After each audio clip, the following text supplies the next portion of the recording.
Hi friends, ಎಲ್ಲರೂ ಹೇಗಿದ್ದೀರಾ? ನೀವೆಲ್ಲರೂ ಚೆನ್ನಾಗಿರ್ತೀರಾ ಅಂತ ಭಾವಿಸಿ ಇವತ್ತಿನ ಲಾಗ್ನ ಸ್ಟಾರ್ಟ್ ಮಾಡೋಣ. ಇವತ್ತು ಕುಂದಾಪುರದಲ್ಲಿ ಈಶಾನ್ಯ ಅಂತ ಇದೆ ಅಲ್ಲ, ಅಲ್ಲಿ ಏನಾದ್ರು ತಿನ್ಕೊಂಬರೋಣ ಅಂತ ಹೇಳಿ ಬಂದಿರೋವಂಥದ್ದು ಸ್ನ್ಯಾಕ್ಸ್ ಟೈಮ್ಗೆ.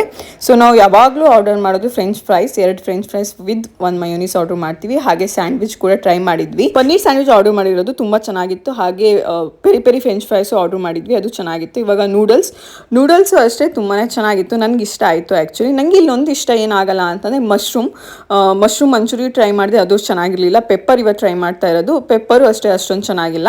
ಮಶ್ರೂಮ್ ತಿನ್ನಲೇಬೇಕು ಅಂತ ಆಸೆಯಾಗಿ ಪೆಪ್ಪರ್ ಮಶ್ರೂಮ್ ಹೇಳಿದ್ದೆ.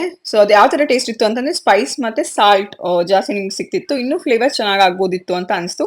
65 ಮಾತ್ರ ಚೆನ್ನಾಗಿತ್ತು. ಗೋಬಿ 65 ನೀವು ಟ್ರೈ ಮಾಡಿ. ಹಾಗೆ ಗಡ್ಬಡ್ ತುಂಬಾ ಚೆನ್ನಾಗಿರುತ್ತೆ. ಈಶಾನ್ಯ ಸ್ಪೆಷಲ್ ಗಡ್ಬಡ್ ನಾವು ತೊಗೊಂಡಿರೋ ಅಂಥದ್ದು ಫುಲ್ಲು. ನಿಮಗೆ ಫುಲ್ ತಿನ್ನೋಕ್ಕಾಗಲ್ಲ ಅಂತಂದರೆ ಈ ಚಿಕ್ಕ ಮಿನಿ ಗಡ್ಬಡು ತೊಗೋಬೋದು. ಮನೆಯವರಿಗೆಲ್ಲ ಐಸ್ ಕ್ರೀಮ್ ಪಾರ್ಸಲ್ ತೊಗೊಂಡೆ. ತಾತ ಐಸ್ ಕ್ರೀಮ್ ತಿನ್ನಲ್ಲ, ಹಾಗಾಗಿ ಅವರಿಗೆ ಪೇಸ್ಟ್ರೀಸ್ ಏನಾದ್ರು ತೊಗೊಂಡು ಹೋಗೋಣ ಅಂತ ಹೇಳಿ ಕೇಕ್ ವಾಲದಲ್ಲಿ ಪೇಸ್ಟ್ರೀಸ್ ತೊಗೊಳಕ್ಕೆ